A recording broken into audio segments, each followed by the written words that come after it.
నారా లోకేష్ అనే నేను శాసనము ద్వారా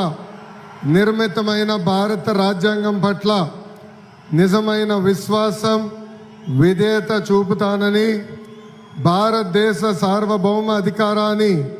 సమగ్రతను కాపాడుతానని,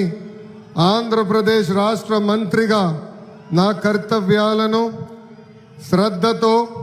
అంతర్గత శుద్ధితో నిర్వహిస్తానని, భయం కానీ